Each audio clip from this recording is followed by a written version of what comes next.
Hello students, how are you? I hope all of you are fine. So while students, today we are going to discuss the question answers of our chapter number 6, that is taken from Honeycomb, and the name of chapter is This is Geordie's Fawn. So let's start with the comprehension check. First question is that what had happened to Geordie's father? So answer is Geordie's father had been bitten by a rattlesnake. Jordi के पापा को क्या हुआ था? Jordi के पापा को एक रेटल स्नेक ने काट लिया था. रेटल स्नेक कौन है? एक पॉइजनस स्नेक है, बहुत ही जहरीला सांप होता है ये. How did the doe save Penny's life? Now who is Penny? Penny Jordi के फादर का नेम है यहाँ पर, और यहाँ पर हमें पूछा गया है how did doe save Penny's life. Doe जो थी फीमेल डियर, उसने पैनी की लाइफ को किस तरह से सेव किया. So Jody's father killed the doe और she deer. He used her heart and liver to draw out the snake's poison. In this way the doe saved Penny's life. तो जॉडी के पापा ने, जो कि जिनका नेम पैनी है, उन्होंने एक शी डियर को, फीमेल डियर को किल किया, उसको मार दिया, जिसे डो बोला गया है. He used her heart, और उसका हार्ट और लिवर यूज़ किया स्नेक की पॉइजन को ख़त्म करने के लिए या पॉइजन को बाहर निकालने के लिए. जो उनकी बॉडी में रेटल स्नेक के काटने से जो पॉइजन फैल गया था, उस पॉइजन के असर को ख़त्म करने के लिए उन्होंने एक फीमेल डियर के हार्ट और लिवर का यूज़ किया था. In this way the doe saved Penny's life. तो इस तरह से जो डो थी फीमेल डियर, उसने पैनी की लाइफ को बचाया था, जॉडी के फादर की लाइफ को सेव किया था. How does Jody want to bring the fawn home? अब why does Jody want to bring the fawn home? Jody जो है वो फॉन को घर पर क्यों लेके आना चाहता है? फॉन कौन है यहाँ पे? फीमेल डियर जो थी डो, उसका बेबी. सो बेबी डियर है fawn. Jody's father had killed the dog. Without the mother deer, the fawn was likely to starve to death in the forest. So Jody wanted to bring the young fawn home. अब Jordi के पापा ने उस female dear को किल किया था, तो एक मदर के बिना बच्चे का क्या हाल होता है, ये आप सबको पता ही है. सो सेम फीलिंग थी जॉडी के मन में भी कि without mother deer the fawn was likely to starve to death in the forest. की मदर डियर के बिना जो बेचारा फॉन है, जो छोटा बच्चा है उनका, मदर डियर जो डियर का बेबी है फॉन, वो भूख से मर जाएगा फॉरेस्ट में अकेले. So Jody wanted to bring the young fawn home. तो इसीलिए जॉडी उस छोटे बेबी को घर पर लेके आना चाहता था और उसको रेज करना चाहता था, ब्रिंग अप करना चाहता था. How does Jody know that the fawn is a male? अब जॉडी को किस तरह से पता चला कि जो बेबी डियर है वो एक मेल है, फीमेल नहीं है. So the spots on the fawn's body were in a line. This made Jody know that it was a male. अब फॉन की बॉडी पे या फिर डियर की बॉडी पे अगर हम कहें कि हर जगह स्पॉट्स होते हैं, बट अगर वो स्पॉट्स इधर उधर स्कैटर्ड होते हैं बॉडी के हर एक बॉडी, पूरी बॉडी पे जो स्कैटर्ड फॉर्म में होते हैं, तो वो एक फीमेल डियर होती है. और अगर जो स्पॉट्स हैं एक लाइन में होते हैं तो वो मेल डियर है. सो इस जो फॉन के बॉडी पे जो स्पॉट्स थे वो एक लाइन में थे, और जॉडी के पापा ने उसको बताया हुआ था ये चीज़ कि अगर फॉन की बॉडी पे या डियर की बॉडी पे जो स्पॉट्स हैं सिंगल लाइन में होते हैं, स्ट्रेट लाइन में होते हैं, तो वो एक मेल डियर होता है. और अगर ये स्कैटर्ड फॉर्म में होते हैं, इधर उधर कहीं भी पूरी बॉडी पे होते हैं, तो वो एक फीमेल डियर है. सो इस तरह से जॉडी को पता था कि उस फॉन के बॉडी पे जो स्पॉट्स थे वो प्रॉपर लाइन में थे, तो इसलिए उसे पता था कि वो एक मेल डियर है. Jody didn't want mill wheel with him for 2 reasons. What were they? अब जॉडी जब मिल व्हील के साथ जाता है फॉन को ढूंढने के लिए, तो सडनली उसके मन में आता है कि वो मिल व्हील को साथ में ना लेकर जाए. तो इन बिटवीन रास्ते में ही वो उस मिल व्हील को बोल देता है कि आगे जो रास्ता है वो बहुत थिक स्क्रब्स हैं, झाड़ियाँ हैं रास्ते में, तो घोड़ा वहाँ पर नहीं जा पाएगा. तो इसलिए मिल व्हील को कहता है कि मैं अकेला ही मैनेज कर लूँगा. अब वो इस तरह से क्यों बोलता है मिल व्हील को?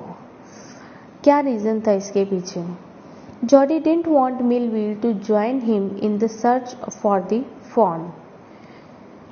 The reason was that he was not sure about the fawn's safety. He didn't want Millville to see his disappointment.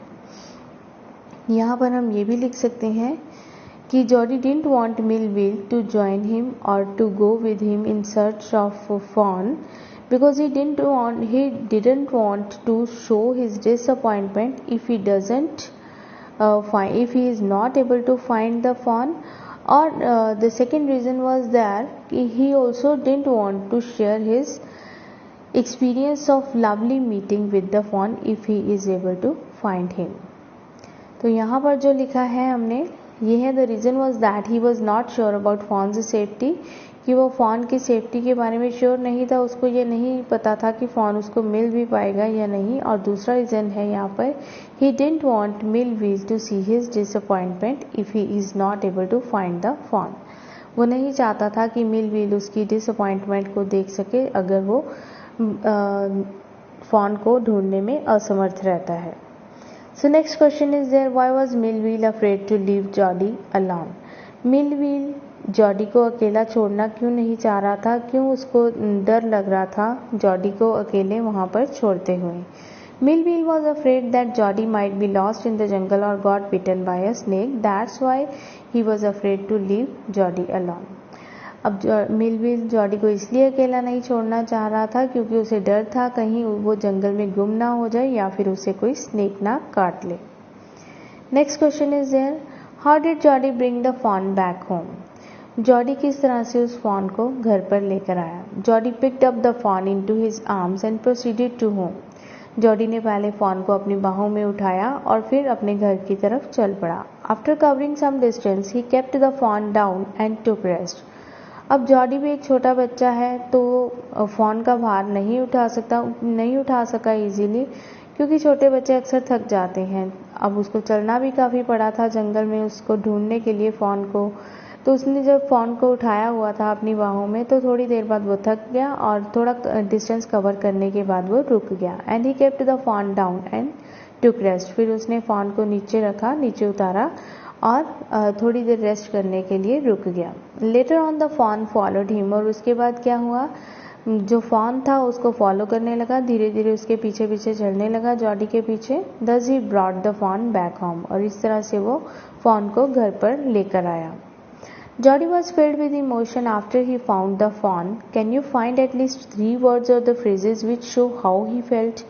अब जब जॉडी इस फॉन को मिला तो उसके जो इमोशंस थे वो प्रोट्रूड हो रहे थे, उभर कर बाहर आ रहे थे. वो किस तरह से उसके इमोशंस शो हो रहे थे इस चैप्टर में, तो हमें वो 3 फ्रेजेस लिखने हैं यहाँ पर. 3 वर्ड्स या फ्रेजेस हमें यहाँ पर मेंशन करने हैं जो हमने चैप्टर में पढ़े हैं इस इमोशनल मोमेंट को डिस्क्राइब करने के लिए. So the answer is there, the fawn shook him through with the stare of its liquid eyes. एक फ्रेज हमारा ये है कि जब उसने फॉन को देखा, जब फॉन उस झाड़ियों से बाहर आया था तो it shook him through with the stare of its liquid eyes. तो with the stare of its liquid eyes ये है कि इस फॉन की आंखों में जो पानी था, लिक्विडी आइज थी, तो उसको देखकर वो बहुत ज़्यादा इमोशनल हो गया. उसे एक झटका सा लगा था जॉडी को, वो हिल सा गया था, इमोशनली हिल गया था. The touch of the fawn made him delirious. और जब उसने फॉन को टच किया तो it made him extremely excited. As though the fawn were a china deer. अब वो इतने प्यार से उसने उसको स्ट्रोक किया, जॉडी ने इस फॉन को बहुत प्यार से सहलाया और इस तरह से सहलाया कि मानो वो एक चाइना डियर हो, कि चीनी मिट्टी का बना हुआ डियर हो, कि वो टूट ना जाए. बहुत ही जिसे कहते हैं ना स्मूथली और बहुत ही प्यार से उसने इस डियर को ट्रीट किया. How did the deer drink milk from the gourd. अब जो डियर था, फॉन था, उसने किस तरह से दूध पिया गॉड से. Jody dipped his fingers in the milk, then he made the fawn suck his fingers. तो पहले तो जो फॉन था वो गॉड से दूध नहीं पी पा रहा था, तो जॉडी ने क्या किया, अपनी फिंगर्स को मिल्क में डिप किया, उस मिल्क में जो कि गॉड में डाला हुआ था. तो उसमें उसने अपनी फिंगर्स को डिप किया, फिर अपनी फिंगर्स को उसके मुंह में डाला, फॉन के मुंह में, ताकि वो इस फिंगर्स के साथ जो लगा हुआ दूध है उसे वो सक कर ले। He did so several times, और ऐसा उसने बहुत बार किया। Finally the fawn drank of all the milk from the gourd, और finally जब थोड़ा सा मिल्क रह गया था गॉड में, तो वो फॉन बहुत ही अच्छे से उसने गड़गड़ करके अच्छे से पी लिया। Why didn't the fawn follow Geordie up the steps as he had thought it would? अब जो फॉन था, Why didn't it not follow Geordie up the steps? वो सीढ़ियाँ चढ़ के, जैसा कि जॉडी ने सोचा था कि वो सीढ़ियाँ चढ़ के फॉन जो है उसके पीछे पीछे चलता आएगा।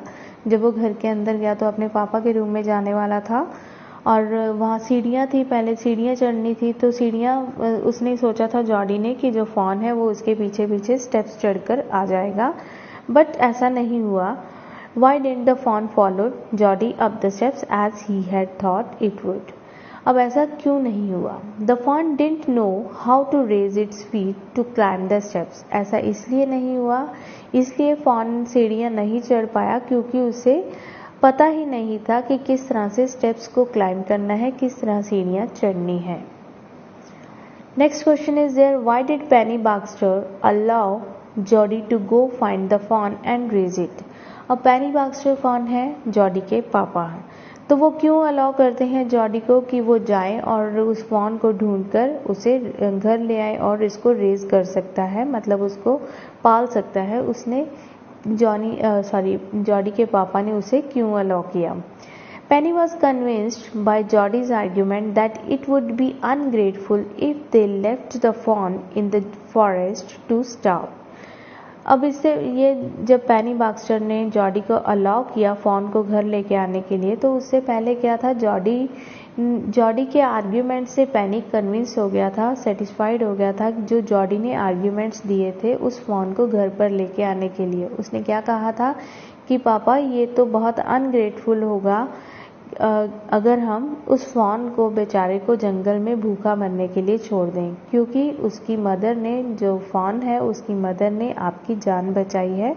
सो हमें इसका बदला चुकाना चाहिए और फॉन को रेज करना चाहिए, घर लाना चाहिए। He realized that Jody was right, और पेनी बाक्स्टर ने सोचा कि हाँ, जॉडी जो है वो अपनी जगह ठीक बोल रहा है। So he allowed Jody to go find and raise the fawn. तो इसलिए उसने जॉडी को अलाउ कर दिया कि वो जाए और फॉन को घर ले आए और रेज कर ले, उसको मतलब ब्रिंग अप कर ले, उसको पाल ले। What did Doc Wilson mean when he said nothing in the world ever comes quite free? Doc Wilson जब ये वर्डिंग बोलता है कि कुछ भी इस वर्ल्ड में फ्री में नहीं मिलता, तो उसका क्या मीनिंग है, क्या मतलब है उसका इस बात को कहने का? Doc Wilson meant that Penny must pay back to the doe whom he had killed by bringing up her fawn. तो डॉक विल्सन का ये वर्डिंग कहने का यही मतलब था कि जैसे पेनी की हेल्प की है उस डो ने, और पेनी ने उस डो के हार्ट और लिवर को यूज़ किया, उसे मार कर अपनी जान बचाई, तो उसका बदला वो उसके बच्चे को, उस डो के बच्चे को ब्रिंग अप करके, पाल कर, बड़ा करके, पाल पोस कर वो उसका बदला चुका सकता है। क्योंकि कोई भी चीज़ जो है इस दुनिया में फ्री नहीं मिलती, तो उसका बदला चुकाना बनता है उसके बच्चे को पाल कर। So with this, our question answers have come to an end. I hope you have understood these well. Thank you. Have a nice day.